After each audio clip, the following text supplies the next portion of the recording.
Dear 40, every Sunday for the past 8 weeks, I've ran a little over 6 miles.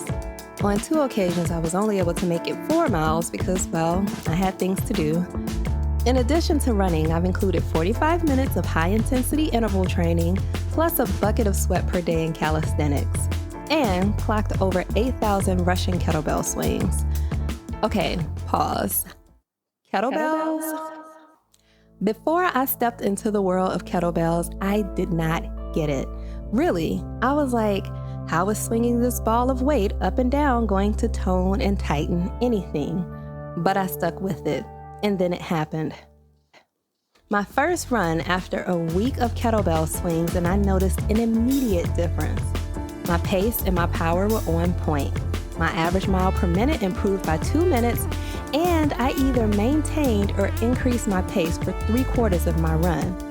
The home stretch was a bit of a struggle, but I beat my overall time. Now, this is not a plug for kettlebells, but I'm just saying, that's that word. Although I noticed changes in my strength and the way my clothes fit, for example, my clothes were starting to fit a little looser, I didn't notice a difference in my size. That observation was the catalyst for the topic of this episode. Stating the obvious here, but as we grow, our bodies change. Parts of us that were once plump and perky begin to lose volume. Smooth surfaces begin to crease and fold. That isn't the case for everyone.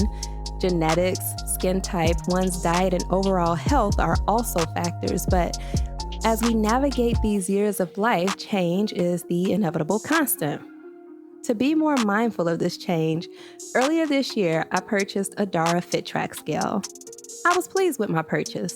There are 4 pads on the face of the scale designed to scan your body and provide 17 body composition metrics.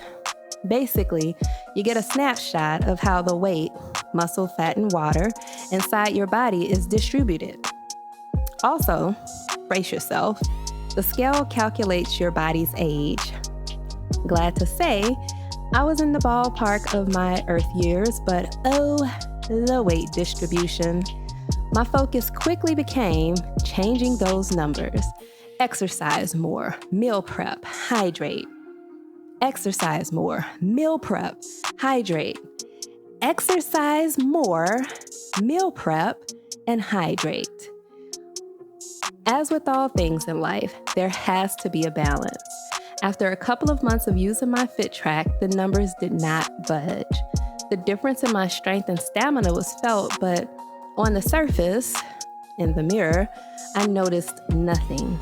So I put my scale away and continued my daily exercises and weekly runs.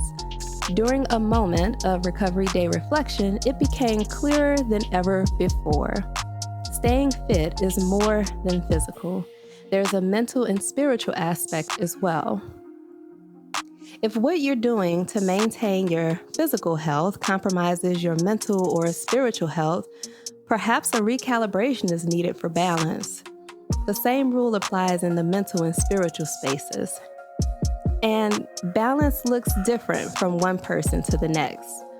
For me, as soon as I put my scale away, it were as if a mental weight was lifted.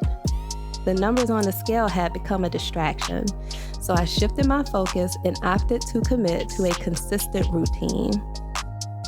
If you tuned in to episode 1 of Dear 40, I talked about procrastination.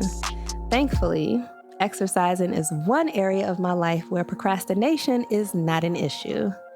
Committing to consistent exercise improved the connection that I have with my physical form.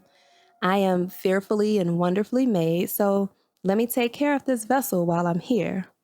Identifying the spiritual aspect of why I exercise improved the way I thought about my body and subsequently improved the way I viewed what I see in the mirror. Fitness doesn't have to be an obsession because the physical fades away, but maintaining a healthful balance is key, and I think that goes for any age.